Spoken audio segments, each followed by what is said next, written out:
Oke, nggak ada. Jadi mungkin aku rekam aja ya. Bolehkah tolong ada yang chatin? Aku masih berusaha masuk pakai laptop. Itu udah Tolong masuk. chatin. Oh, ini udah. Chat apa? Oke. Udah. Oh, ini. Jadi, sesi ini bakal direkam, terus bakal ya di-upload lah di sosmednya Groovespace, like YouTube, Spotify. YouTube sih. And kalau misalnya kakak-kakak di sini ada something yang maybe too personal dan nggak bisa di-publish, uh, untuk publik bisa langsung chat saja aku ataupun salah satu RT. Begitu. Jadi direkam Marsha, is that okay? Oh, I'm chill. Oke. Oke. Oh, chill. Infokan. Oke, kalau begitu langsung kita mulai saja ya. Jadi, we're going to talk about, kita akan bahas tentang, Duh, kok jadi gue ke bawah. Jadi kita akan bahas tentang digital nomad. Nah, dan speaker kita adalah Kak Marsha Wardani. Halo Kak Marsha. Hi. How's everyone doing? Apalagi maybe perkenalan Introduce atau yourself. Okay, so hi, I'm Marsha. Aku tinggal di Jakarta Selatan, Haji Nawi dekat Pondok Indah. Dan kesibukan sekarang aku masih kuliah di Binus Online, Business Management. Dan aku juga content writer di Eloquent Academy dan general advisor di Your English Zone. Itu. Oke. Aku makasih lo sudah diundang ke meja hijau ini pada malam hari ini. Kita makasih juga, Mar. Lo sudah bersedia meluangkan waktu ya.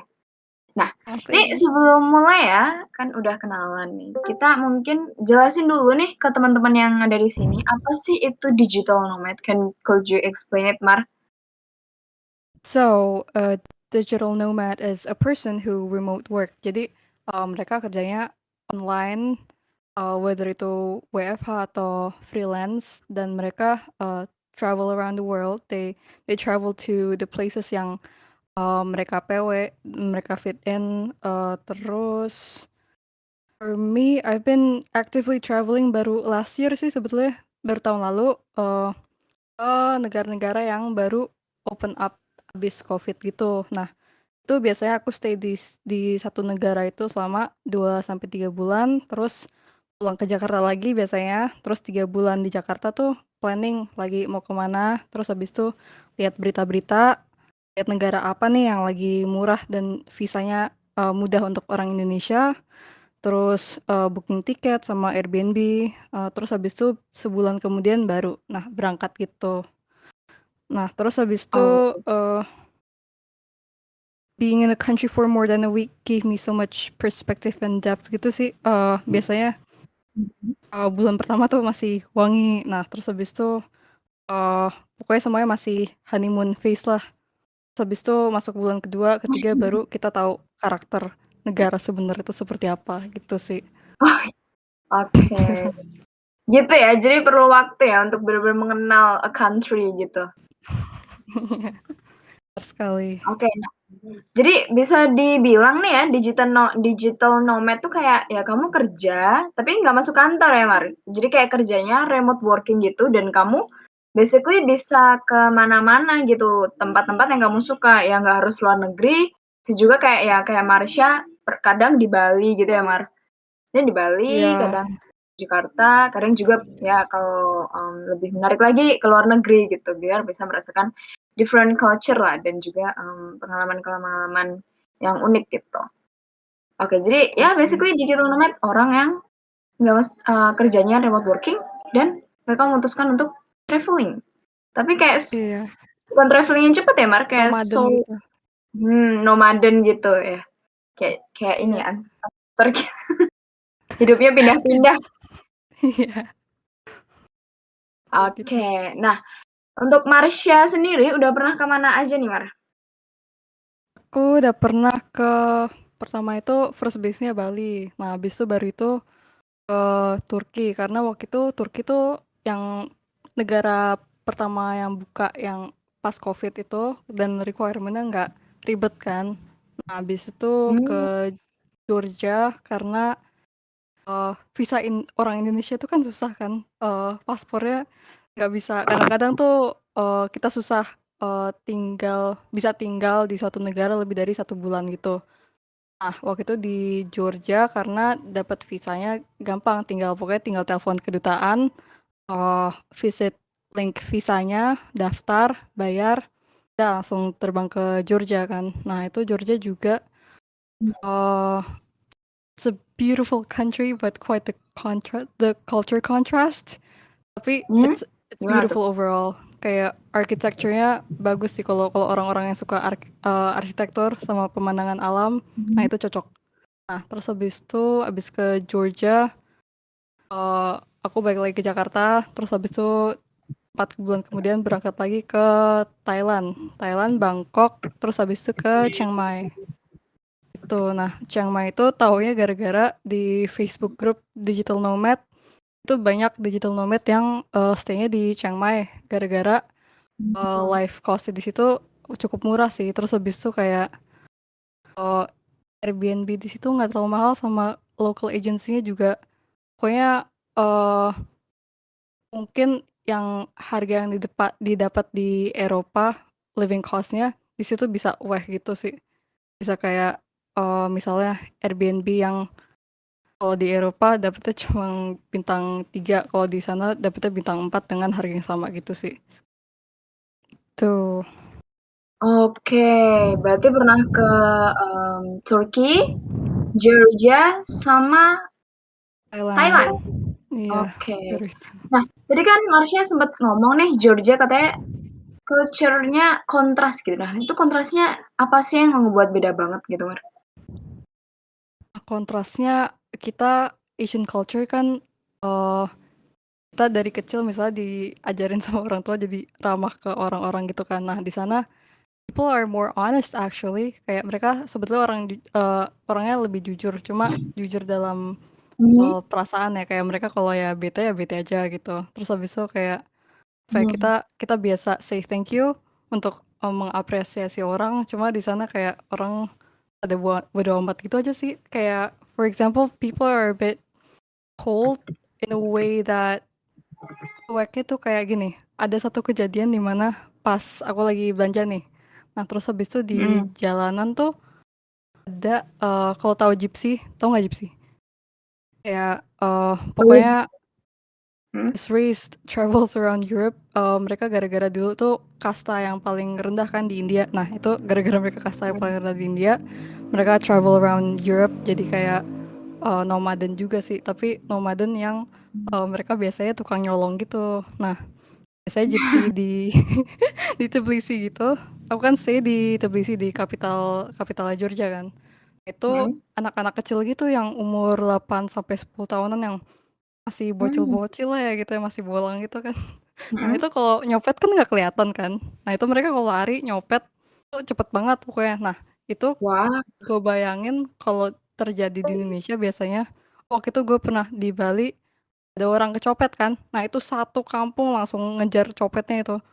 Langsung kayak, wah heboh deh pokoknya. Tapi kalau Dibantuin giliran gitu ya. iya, pada mau pokoknya pada ditonjokin lah, dikeroyok gitu kan. Nah, terus habis itu giliran, giliran Halo Marsha. gue nggak bayangin kalau gue dalam situasi itu orang bakal nolongin gue atau enggak gitu sih. People are so Oh. cold. And it's a bit contrast to like our culture gitu kan. Soalnya kita kayak Hmm. culture-nya at least kita peduli lah ada orang yang dirugikan terus habis itu kita bakal mencoba menolong gitu loh. Sini kayak oh, oh misalnya HP-ku misalnya aku geletak sembarangan gitu masih ada orang yang negur kayak HP jangan digeletak sembarangan nanti diambil orang loh gitu. Tapi kalau di sana it's a bit ada satu kejadian lagi di mana kita kan lagi di restoran terus habis itu salah order nih.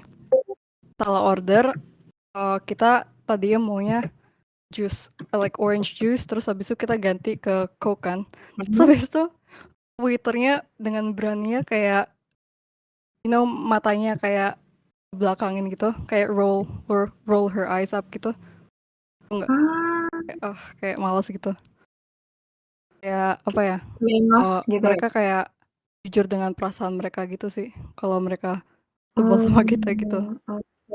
Itu. Jadi kayak courtesy-nya beda. Kayak mereka nggak mempentingkan keramahan. Cuma mereka jujur gitu sih. Itu Oke, contrast itu culture-nya. ngebuat kamu agak dan itu karena, sikapnya yang agak cold dan cuek gitu ngebuat kamu agak, like agak nggak nyaman gitu ya, Mar? Dia kayak disconnect kah? Halo, apakah Marsha mendengar suaraku? Kalau yang lain kedengeran nggak? Aman kok. Kedengeran ya? Aman. Marsha yang nggak denger? Koneksinya kayaknya. Ya sih, kayaknya dia tidak mendengar suara kita. Oke, let me check on her pakai chat. Marsha. Halo. Halo Marsha, tes 1 2 I 3. can't hear you. Gara-gara sinyalnya. Sekarang udah bisa denger belum? Tes. Enggak. Itu kenapa dia? Oh my god. Maybe nggak bisa ngomong lagi. Gak. Percuma lagi ngomong. Gue coba chat deh. Debbie kenapa ini? Coba keluar masuk. Dewi kenapa ini? Gue nggak kenapa. Halo, Kak Marsha bisa dengar? Dia keluar masuk. Oke. Halo Marsha, sekarang denger nggak? Oke, denger. Syukurlah. Oke, nanti kalau misalnya nggak denger, silakan keluar masuk ya, Mas. Oke. Jadi suruh keluar saya. Oke. Tadi sampai mana ya? Oh, sampai yang orangnya cold ya, cuek. Kalau misalnya ada yang kemalingan gak ditolongin gitu. Iya. Nah, itu ngebuat kamu agak nggak nyaman nggak sih, Mar? Apa kamu ya udahlah orangnya emang kayak gini gitu? Kalau di bulan pertama tuh masih indah banget gitu kayak soalnya di Tbilisi itu kan banyak anjing gitu kan. Nah itu waktu itu aku lagi suka anjing gitu sama pokoknya lebih banyak anjing daripada kucing. Terus habis itu arsitekturnya kan bagus gitu kan. Nah itu pokoknya first month tuh honeymoon phase-nya masih berlangsung gitu. Nah bulan kedua, bulan ketiga baru kayak ngerasain kok susah ya bergaul ya. Kalau di gym tuh susah ngomong sama orang kayak mau berteman tuh mau nanya sesuatu orang tuh nggak ada rasa ingin tahunya gitu. Beda banget sama pas di Thailand sebagai turis selalu ditanyain selalu kayak oh kenapa di sini kenapa tinggal di sini gitu apa alasan kenapa mau visit Chiang Mai misalnya gitu. Tapi kalau di sana people don't really care gitu sih. Oke. Nah, tadi kan udah yang pengalaman yang agak ini ya, unik ya. Tapi kalau misalnya pengalaman yang menurut lu kayak impresif banget sih saat lu digital nomad waktu di mana dan ngapain tuh? I think I like the expats yang community yang digital nomad juga. Kebetulan di Georgia, I think there's a lot of interesting people and a lot of Americans yang pergi ke Tbilisi gara-gara mereka itu kan situ dengan tujuan menghindari pajak karena mereka invest di kripto kan. Nah, kalau invest di kripto situ, tinggal di Tbilisi nggak dipajakin. Kayak orang-orang pada pergi ke Georgia gitu. Banyak orang Rusia juga sih waktu itu. Soalnya gara-gara aku waktu itu di situ pas baru-baru dengar Rusia mau perang tuh loh. Nah, itu tuh banyak orang Rusia yang langsung mau tinggal di Georgia. Langsung pindah semua ya? Ya. Langsung most of them are banyaknya editor, jurnalis, atau invest di cryptocurrency gitu sih banyaknya. Oke, wow, menarik nih. Oke, jadi kamu kan bilang nih kebanyakan editor, jurnalis atau investor lah ya sebutannya. Nah, itu berarti pekerjaan yang sebenarnya remote working ya, Mar? Kalau misalnya nggak gitu dia nggak bisa tuh tetap dapat duit dan pindah ke tempat lain gitu. Oh ya nggak bisa. Mungkin gue bayanginnya mungkin mereka pas langsung kerja itu nggak langsung remote work. Mungkin mereka uh, kerja darat dulu, nabung, terus habis itu invest di kripto, terus habis itu udah ada nih apa active income sama passive income. Terus habis itu, nah mereka cari tuh kerjaan yang freelance. Nah, mereka itu dari uang nabung sama uang passive income-nya bisa jadi freelance gitu, jadi digital nomad. Itu sih. Oh gitu pattern-nya. Berarti harus selalu invest di kripto. Invest in everything kayak Harus gitu sih. melewati tahap itu ya? Iya, kayak gue liatin orang-orang itu yang itu sih pada umurnya gue paling muda di situ. Gue kan waktu itu masih umur 20 kan. Nah, di situ tuh udah pada umur 30-an gitu sih. Pada at the top of their peak gitu. Mereka udah mapan bener, terus habis itu mereka bisa punya land di situ yang di tempat-tempat yang menarik gitu, yang misalnya deket gunung, terus habis itu kan pemandangannya bagus. Nah, itu tuh mereka bisa di situ. Cuma gara-gara mereka investasi dari muda, nabung dari muda ya pokoknya kayak mereka gitu. Oke. Nah, sebenarnya aku pengen tanya juga nih Mar, sebenarnya apa sih yang kamu lihat dari negara lain yang pengen kau visit? Jadi misal nih, aku pengen visit ke ini karena apa? Jadi apa tuh yang paling lu cari di lokasi-lokasi lain Mar? I think living frugal way, kayak aku mau bisa hidup nggak usah apa ya. Kalau di Jakarta kan you have to work really hard and you have to have a lot of money to be able to have fun. Jakarta ya, I haven't been to like a lot of places in Indonesia, but in Jakarta there's a reason why people are most of them are unhappy. Soalnya juga mereka kayak kita kan di sini perbedaan kelasnya itu banget ya, kontras banget ya, yang kelas atas kaya banget, yang bawah tinggalnya di slums gitu kan.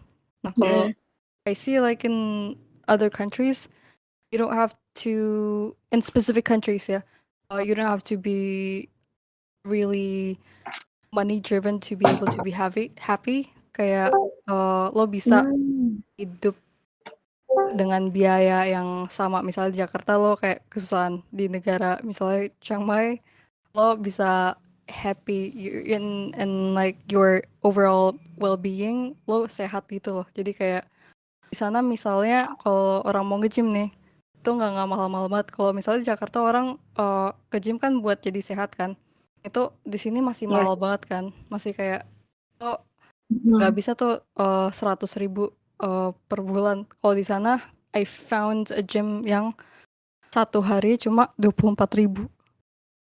Itu kayak that's insane. Dan itu gymnya bagus, gymnya gede gitu. And like the foods aren't expensive. Kayak gue bayangin kalau di waktu itu gue di Bali, as a tourist, nih gue dari Jakarta, dia langsung getok harganya gitu. Kayak misalnya harusnya ini cuma 24.000, dia naikin jadi 30.000 gitu. Tapi kalau di Chiang Mai, people don't work that way. People are not if you're kind to people, people won't take advantage of you. Kayak lo nggak bakal diperas sih di sana. Kayak I like in Jakarta, people are a bit apa ya? If you're nice to a certain somebody, lo kayak bisa apa ya? Take an advantage gitu sih. And for example, in Chiang Mai, people are really nice, like nicer. And then on another level gitu sih. And people, it's so easy to blend in. It's so easy to make friends. There's like random people from all over the world. You can go to, for example, like a bar, and then like mereka orangnya di sana nggak eksklusif. Jadi mereka they want to get to know you. People want to get to know everything about you. Why? What's the reason you're there? And so on and so on. Gitu sih. Oke, kalau di Thailand kayak gitu orangnya. Jadi Yap, dia lebih welcoming ya, Mar? lebih I really appreciate Lebih that. welcoming daripada anak Jadi Jakarta lah ya. Menindo I'm Jakarta. not saying all, but like Tapi dari pengalamannya begitu. Oke. Nah, sebenarnya apa aja sih Mar yang perlu di-planning gitu ya? Misalnya lu mau kayak, oke gue sudah memutuskan gue akan pindah ke sini for example. Nah, apa aja sih yang harus lu persiapin dan lu planning waktu akan pindah? Nah, itu berhubung dengan Covid gitu, kan semua negara kan punya kriteria sendiri ya untuk dikunjungi. Dari situ biasanya searching di Google sih kayak negara apa aja yang sekarang bukanya tanpa harus, misalnya, mereka nggak butuh booster nih. Nah itu for sure bakal bakal gampang sih masuknya kalau kalau nggak butuh booster mesti soalnya mereka, Mmm. eee, nggak cincong gitu, nggak ribet ya pokoknya masuknya. Terus habis itu, apalagi ya, harus gampang dapat visa. Kita sebagai negara berkembang, Indonesia, Vietnam, Filipina, itu kita paspornya susah men, susah masuk, ke negara orang bisa lebih dari sebulan kan. Jadi, Gitu. tapi biaya visa itu nggak sampai melebihi 1 juta sih, at least, 500.000 atau 800.000 gitu. Terus, tentunya tiket pesawat sama Airbnb ya. Nah, kalau tiket pesawat itu Oke. biasanya murah di Januari sampai Maret. Soalnya, ketika udah April nih, spring kan, musim semi, itu udah langsung naik lagi tuh. Nah, terus habis itu murah lagi di Mei sampai Juli. Terus habis itu September udah naik lagi. Terus habis itu November. Nah, November, Desember baru buka lagi karena it's winter kan. Terus habis itu orang-orang Mhm. bakal biasanya banyak mau pulang kampung gara-gara Natal biasanya kan. Itu murah lagi di Mhm. Desember. Desember. Pesennya itu kalau bisa sebulan sebulan setelah tahu syarat visa. Terus cek musim. Nah, itu biasanya kalau negara yang musimnya panas nggak usah bawa baju banyak-banyak. Itu biasanya kalau di Asia kan kaos murah, udah nggak usah bawa baju banyak-banyak pokoknya ringkes. Terus habis itu kalau winter itu siapin aja yang uh, coat yang bisa dipakai berkali-kali kayak yang bisa jadi outer kan. Terus habis itu sweater. Mhm. Gak usah tuh yang pakai kalau cewek-cewek kan kita biasanya mau foto kita bawa heels gitu kan. Nah nggak usah deh Iya. daripada repot. Soalnya pengalaman gue bawa heels kan, terus habis itu gue nggak tahu di Turki itu di Istanbul kondisinya jalannya tuh, nah dikit-dikit nanjak, nanjak itu apa namanya runcing banget gitu loh. Terus habis itu Mhm. nanjak turunan, dan itu lagi snowing kan. Terus habis itu Wah. kalau snownya itu melt, jadi puddle air dingin gitu kan. Nah itu lo Iya. bakal kesusahan deh soalnya heels lo bakal basah lah pokoknya. Terus habis itu boots nggak usah, gue nggak bakal rekomend dari sini sih soalnya biasanya boots di Eropa lebih murah gitu karena banyak yang Mmm. beli kan. Habis itu Gitu. Airbnb. Nah, Airbnb itu biasanya lebih murah kalau sebulan, apalagi lo ngajak temen gitu. Itu ada pokoknya 6 juta bisa berdua gitu kan. Itu tergantung Mmm. daerahnya ya. Biasanya kalau yang dekat pokoknya sentral deket Central Point tourist attraction itu biasanya mahal. Cuma biasanya in Turkey it's not very expensive now soalnya Turki kan lagi inflasi ya. itu itu di sana aku pengalaman aku aku beli bayam sama jeruk jeruk bagus-bagus gitu itu cuma 10.000 doang Di rupiah? rupiah. Tapi di Yes. sana waktu itu lagi 10 lira. Ya, pokoknya di sana Oke. daging sayur. Wah, daging terutama itu murah-murah daging. Soalnya people love Oh. meat there kan. Terus habis itu um, kalau makanan di negara yang kalau suka masak itu mendingan ngambil condo yang bisa masak, ada dapurnya gitu, tapi itu biasanya range-nya 6 jutaan. Nah, tapi kalau nggak suka masak, mendingan ambil yang apartemen aja, yang 3 juta, 4 juta dapet lah gitu kan. Mm-mm. Terus, saya bocorin ya. Gak apa. Oh, make sure kalau yang suka masak-masak nih, yang cari kondonya ada dapur, itu make Mm-mm. sure di foto Airbnb-nya ada kompornya. Karena pengalaman kita milih pas di Tbilisi, nah itu tuh orang-orang Eropa Timur suka suka nipu kadang-kadang. Mereka tuh foto sedekat-dekatnya. Jadi kayak foto shower dekat banget. Jadi kita nggak bisa lihat apa apa eh, kelihatannya sepenuhnya gitu. Terus habis itu pokoknya pas di sana pas nyampe ya elah itu showernya cuma kecil banget. Terus habis itu eh, kita tuh waktu itu terpancing gara-gara murah kan harganya. Terus habis itu kita pikir ada halaman di mana kita bisa kayak ada terasnya gitu lah. Soalnya di Airbnb ada foto, ada teras sama ada bench gitu. Tapi ternyata terasnya itu di tetangga kita. Tetangga kita itu yang punya Airbnb-nya. Jadi kita itu it's for sharing gitu. Nggak private gitu. Ah, Dan kompornya itu, oh my god, kompornya itu yang mesti pakai korek kayu tau nggak? Yang dinyalainnya mesti pakai korek kayu. Oh, yang tradisional banget gitu ya? Itu sebenarnya kompor gas sih, cuma maksudnya pas dicetek tuh mesti nyalain korek kayu dulu. Di kocak deh pokoknya.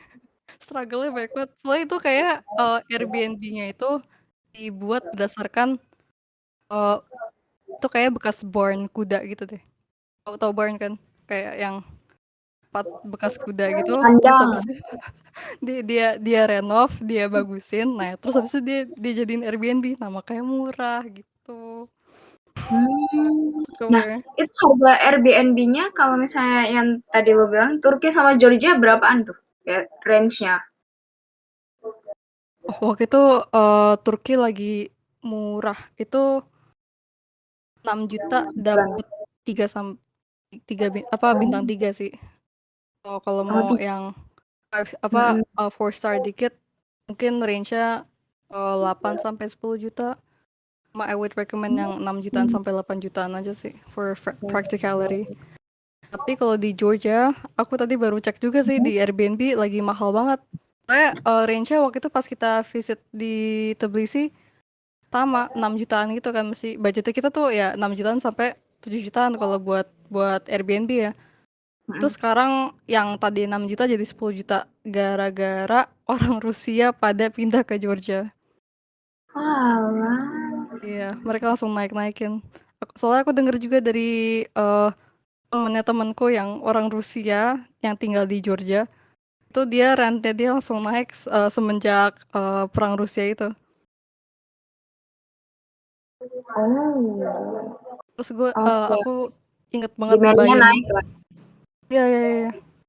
Bayam aja tuh kan mereka ada dish bayam yang pokoknya I forgot the name, but like it's kind of like a mashed spinach box. Itu kalau kita kan bayam di sini di pasar cuma berapa sih? Kayak cuma 6.000 kan udah dapat banyak banget kan. Kalau di sana segitu tuh 50.000 gitu. Harganya rada sadis gitu sih. Itu gara-gara perang Rusia jadi parah gitu sih. Oke, oke. Berarti kalau misalnya di East Europe kayak Eropa kayak Turki sama Georgia sebulan bisa untuk makan biaya-biaya hidup sama Airbnb bisa 10 jutaan gitu ya Mar habisnya. Iya, 10 jutaan. Lebih hemat kalau berdua sih, kalau maksudnya sama ajak teman aja gitu. Soalnya ngebantu banget.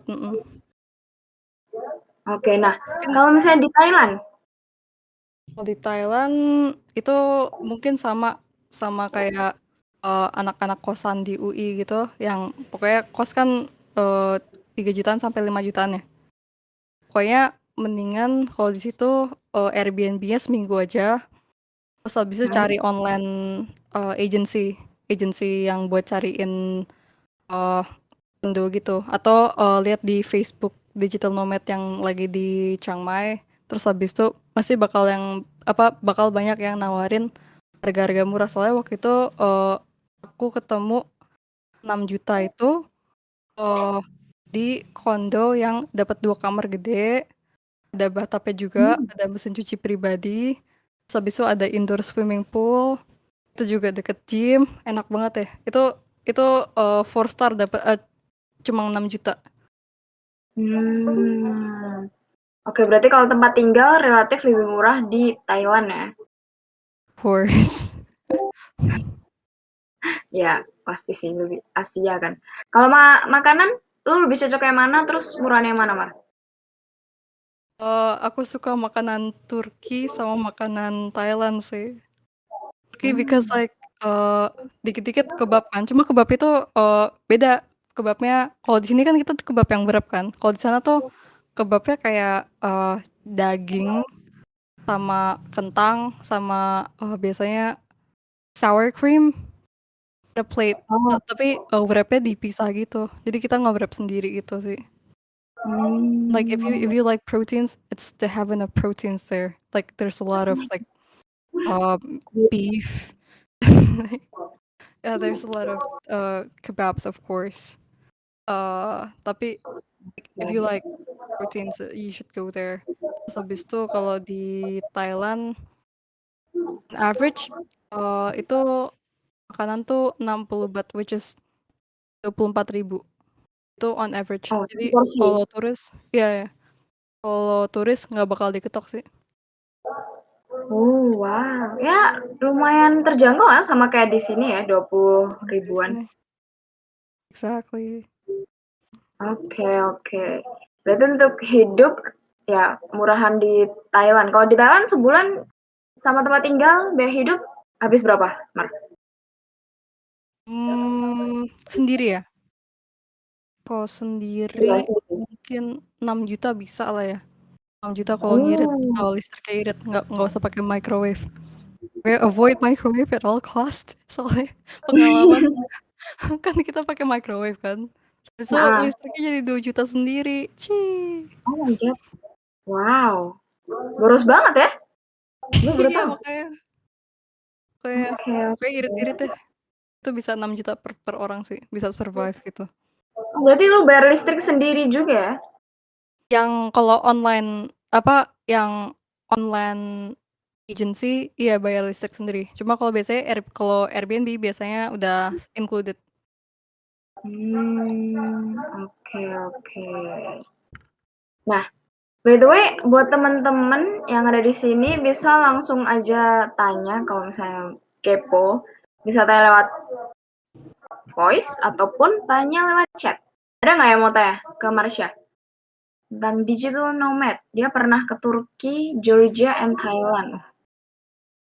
Kayak keren banget sih. Karena I mean like sangat-sangat different gitu loh. Kalau misalnya Thailand ya masih Asia lah, tapi kalau ke Georgia and Turkey there's weathernya.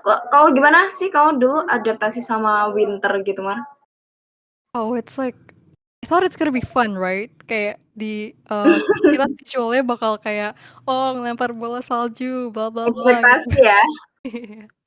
Terus habis itu in reality mau keluar aja mager gara-gara saking dinginnya itu. Itu dingin banget. Oh, Soalnya gitu. you have to wear gloves and socks at all times. It's crazy. Nggak ada tuh yang sempet-sempet. You know, when Asians usually meet snow for the first time, they stick out their tongue to the sky and then they hope to Ya, get like some snows on their tongues. imajinasinya seperti itulah. Yeah. Kata Like, Karamdan stres kalau bilang winter seru, waka-waka. Oke, terus betul ini nggak ada yang mau tanya nih. Ini Kak Andri lagi typing nih. Totally agree, oke. Mengiyakan ya. Apakah ada yang mau tanya nih di sini yang kepo-kepo about digital nomad? Tapi kalau kerjaan yang bisa kayak nomaden yang bisa dikerjain secara online itu kayak apa aja ya, Mar? itu like it's big on especially on anak-anak desain. Nah, itu bisa banget freelance. Oh, oke. Sama kalau yang kayak suka nulis-nulis, itu banyak website yang butuh penulis kan. Terus habis itu bisa Later. transcribing, bisa subtitle. Aku pernah jadi transcriber atau aku pernah subtitlein YouTube channelnya Felixandro Ruby, kalau tahu? Oke, tahu banget sih kita. Iya, ya aku pernah subtitlein videonya dia. Itu pokoknya Yang mana tuh? apa? Video yang mana? Kalau boleh tahu. Yang itu kopi. I think it's about coffee. Yang kopi apa ya? Kopi sama ada satu perusahaan makeup company gitu yang owned by 5 women. Oke. Apa ya?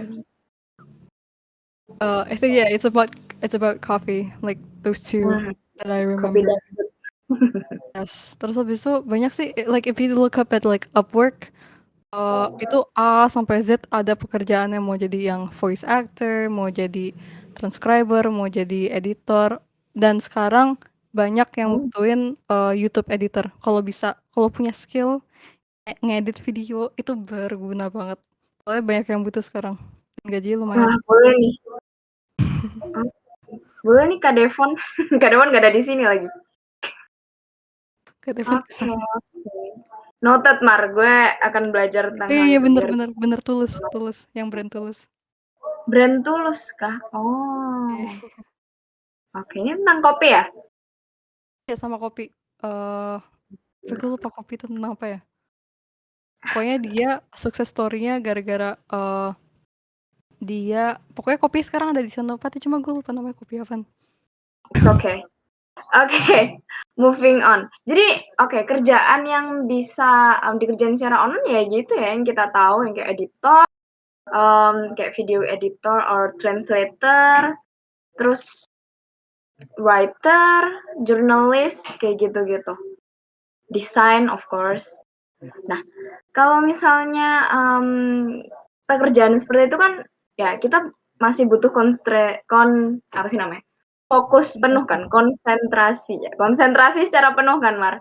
Nah, gimana sih caranya lu bekerja secara kondusif gitu, walaupun lingkungannya ya kayak lingkungan rumah gitu kan, biasanya ngeliat kasur kayak mager gitu kan, Mar. Kayak pengen tidur aja daripada gue kerja gitu. Cara kerja dengan kondusif meskipun nggak di kantor gitu gimana, Mar?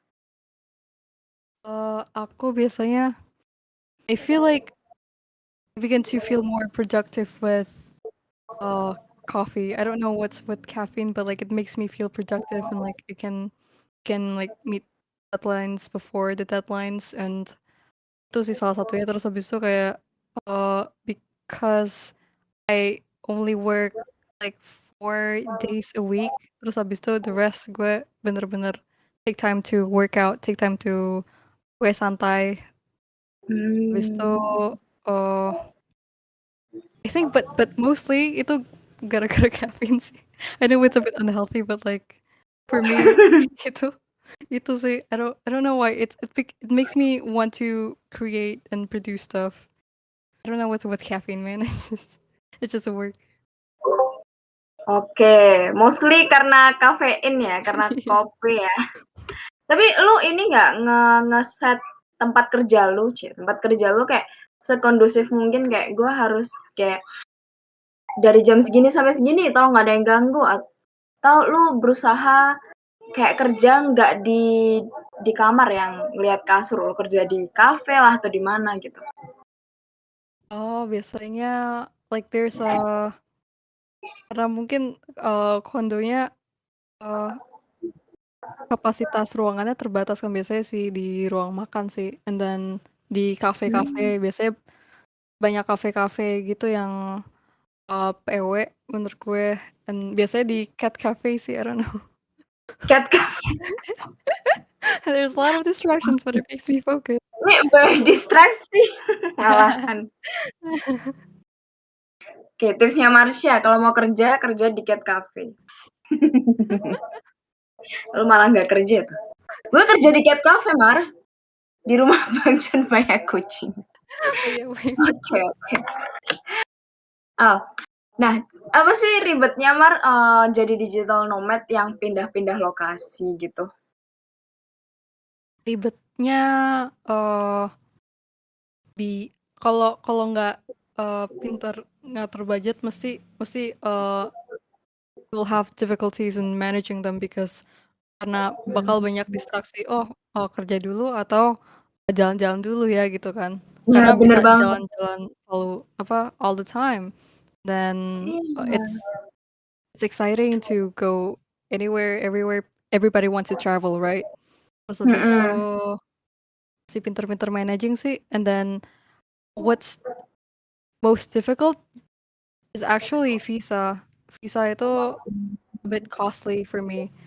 Karena kalau lo di negara berkembang susah kan, nggak bisa lebih dari sebulan.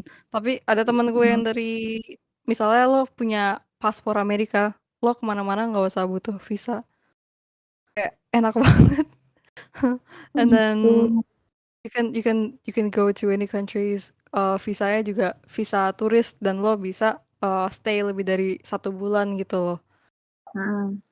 Terus struggles, maybe like bringing some stuff kayak uh, lo mesti pinter-pinternya nggak bawa banyak barang dan mesti rela ngebuang barang di tengah jalan gitu sih. Kayak karena misalnya lo abis beli kaos-kaos baru kan, lo mesti Mhm. rela buang-buangin barang-barang gitu sih. Lo mesti jadi kayak minimalis lah, mesti nggak ada kemelekatan dalam barang gitu sih. Oh, kecuali buka just tip. Iya. Bawa koper yang lain. Bawa 2 Nah, itu koper, 3 beda. koper. Iya.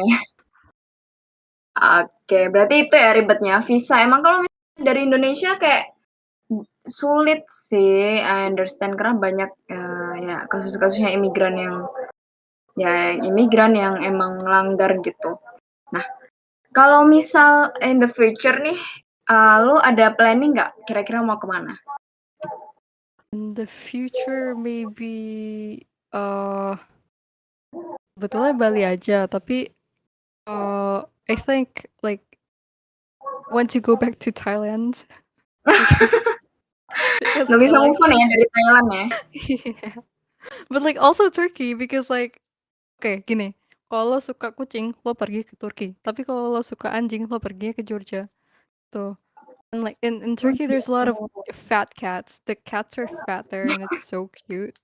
Man, you should go there. And I think like the aesthetics in Turkey, like I would like to go back to Turkey just for like the cats and then the kebabs. Gitu. Kamu nggak mau gitu coba lihat lokasi lain, negara lain? Maybe Japan, Japan ada Cat Island kalau Oh yeah, I setahu heard gue. ya kan. I heard Japan is opening up, tapi katanya masih susah gitu. Soalnya lo mesti Hmm. harus pakai travel agency dan lo mesti terikat sama itu supaya government bisa nge-track langkah lo kemana aja. Oh I want gitu. to, yeah, and you have to di booster and it's quite, meskipun lo udah di booster masih masih susah gitu kayak masuknya, cause Oke. apalagi negara kita ya yang paspornya rada rada lemah gitu kan. Maybe I would like to go Mm-mm. to like Mongolia if possible. Like I like places that Wow. yeah, I like places that aren't very mainstream. Yeah. Oh, kamu suka nge-explore hal-hal yang ini ya, yang asing ya, bukan asing, ya anti mainstream lah. Iya. Yang jarang siapa yang mau ke Mongolia gitu kan. Atau maybe Jadi like peternak country. mungkin di Mongol, Boleh, iya ternak kan? udah nanti Iya kan? saya jadi pengembara. Ya, bener-bener nomaden. Oh, ini Ramdan jadi nge-spam kucing gendut. Apakah seperti ini kucing Turki, Mar? Boleh lihat Iya. komen-komen. They're so Oke, fat. gitu beneran. Wow, itu bukan fat, Mar. Obesitas, Mar. Obesitas.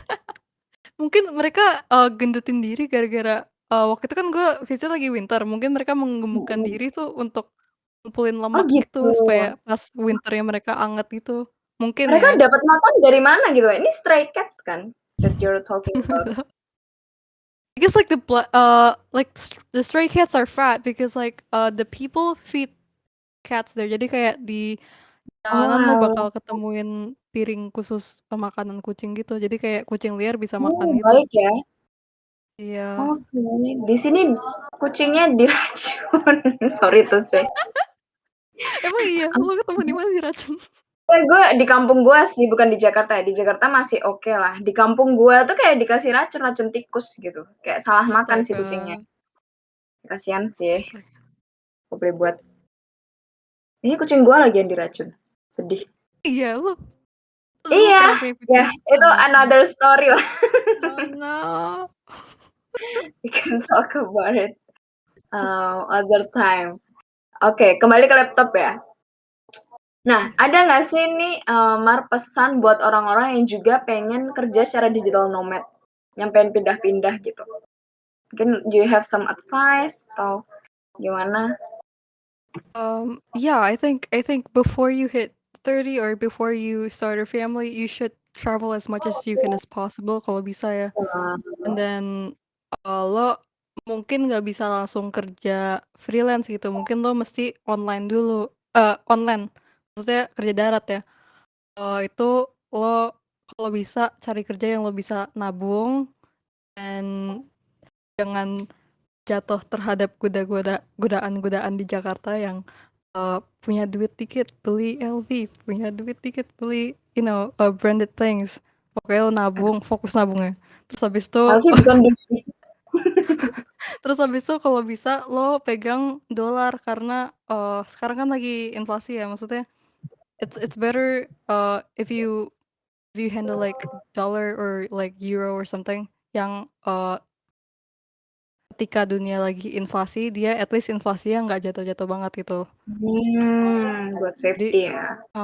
terus habis itu habis nabung antara lo invest ke bank atau bank BCA atau bank BRI, atau kalau lo jago kripto, lo udah belajar kripto, mendingan kripto dari sekarang gitu, kayak yang Bitcoin.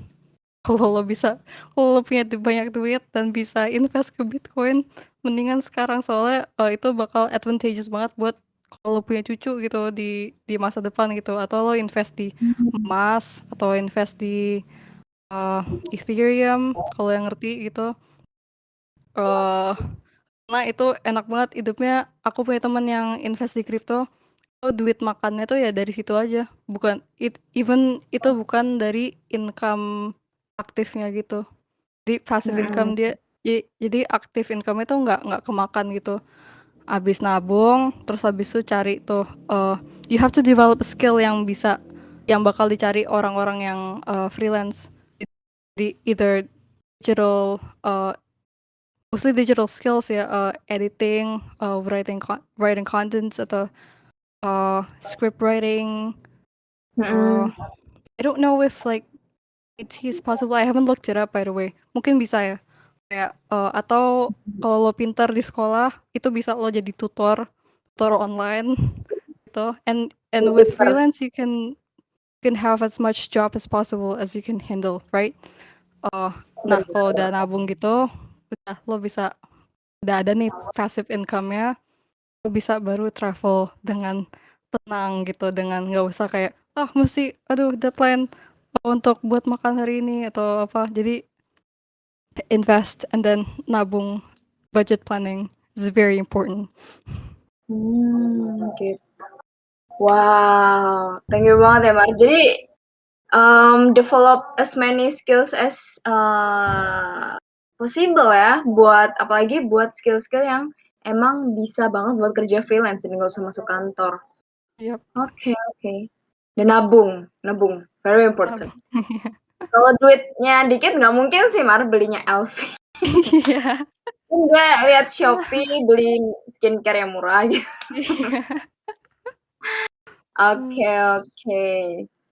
Oke, mungkin ini aja ya. Mungkin kalau misalnya ada teman yang pengen tanya, boleh dong tanya ke Marsha. Ayo, warga Growth Spacerku yang sangat proaktif. Aku yakin kalian banyak yang kepo tanya malu-malu. Boleh langsung tanya aja, bisa unmute ataupun chat di kolom chat meja hijau. Ada yang pengen tanya? Nih, Kak Ramdan typing. Ini tadi nggak jadi-jadi nih. Boleh maybe ke Kak Elis. Marsha, nanya Oh, dong. ini Kak Filian nih mau tanya nih. Kalau lu lagi kerja di luar gitu tuh lu beli kayak travel insurance juga apa enggak?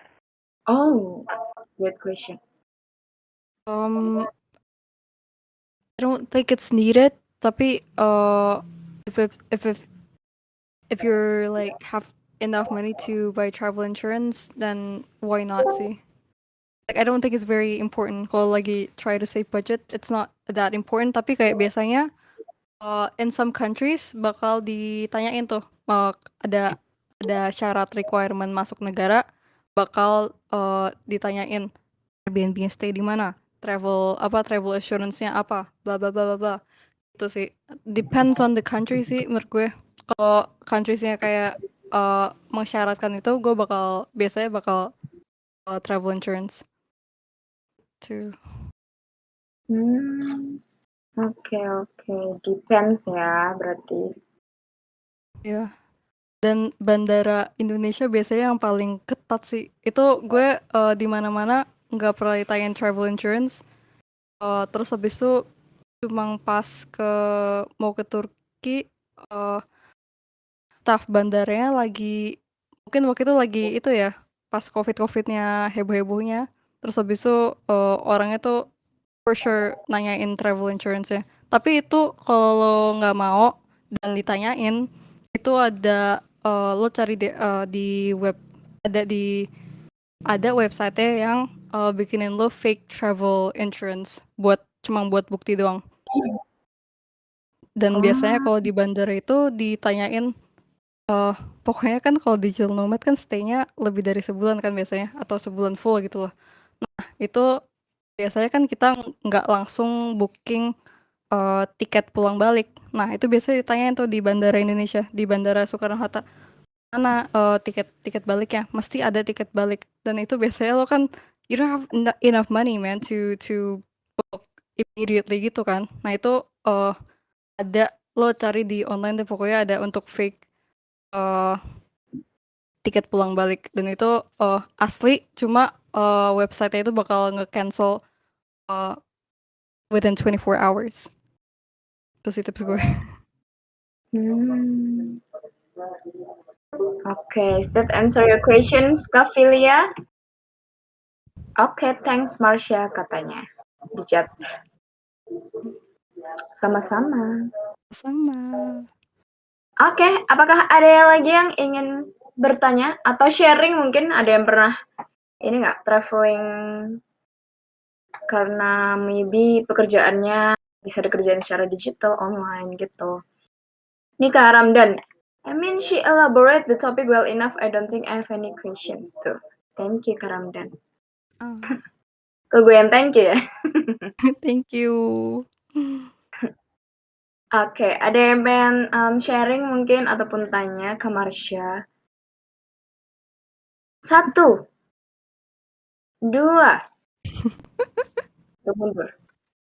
3. Oke, kalau begitu 1, 2, 3. Oke, thank you so much Marsha yang udah membagikan waktunya dan cerita-ceritanya mengenai digital nomad. Really interesting topic sih, karena zaman sekarang tuh karena banyak kan pekerja-pekerja yang emang nggak masuk kantor gitu loh, yang emang bisa dikerjain secara online, remote working. Even myself, walaupun part time, itu kan juga remote working. Jadi orang-orang jadi mikir, kenapa gue harus stay di rumah aja gitu kan ya Mar. Jadi kalau bisa pergi kemana-mana, why not gitu. Gue bisa explore many different things, and while I'm young also masih punya tenaga juga gitu. Jadi sangat-sangat doable lah untuk kalian bisa jadi digital nomad ini gitu. And I'm sure orang-orang banyak yang pengen sih, karena why not exploring I'm pretty many. sure. Yeah, there's a lot Right. of people, I bet. Everybody wants to travel, man. These days, kalau nggak travel before 30s, you're gonna miss out a lot. Karena nanti umur 30 udah encok duluan kalau nanjak ini. Sekarang aja tuh udah encok, Mar. Iya pokoknya Sekarang perut gue juga sakit. true. Iya gitu sih. Ya, apalagi kemarin baru dari GBK. Aduh iya. Ini Debbie udah masih enak cetek. Debbie. Iya sekarang anehnya ya kaki gue pegel sih pegel, but not nggak sepegel yang gue ekspektasikan gitu. Tapi pantat gue yang sakit ternyata. Jadi jalan gitu pantat gue kayak sakit gitu. Bagus. Aduh, kurang di oil. Oke. Jadi begitulah sesi hari ini about digital nomad. Thank you so much Marsha and thank you so much buat teman-teman warga Sukamaju di sini yang udah mendengarkan dan yang sudah bertanya. Jadi Thank you as well Debbie. ya, jadi sesinya aku end sekarang. Cetek sudah. Jadi sekarang masuk after party. If you want to ngobrol-ngobrol boleh banget. Gue mau stop recordingnya dulu ya. Mana ya caranya? Ini yang record soalnya bukan gue. Tekan telepon dulu. Tolong stop recording. Oke, gue end dulu eventnya. Oke, sudah di end. Teman-teman kalau misalnya pengen ngobrol-ngobrol, boleh langsung saja mengobrol di after party ini. Lalu Marsha, if you have apa namanya keperluan lain boleh cabut juga. Tapi kalau misalnya lo mau mengenal Sukamaju lebih dalam, lebih luas bisa ngobrol sama kakak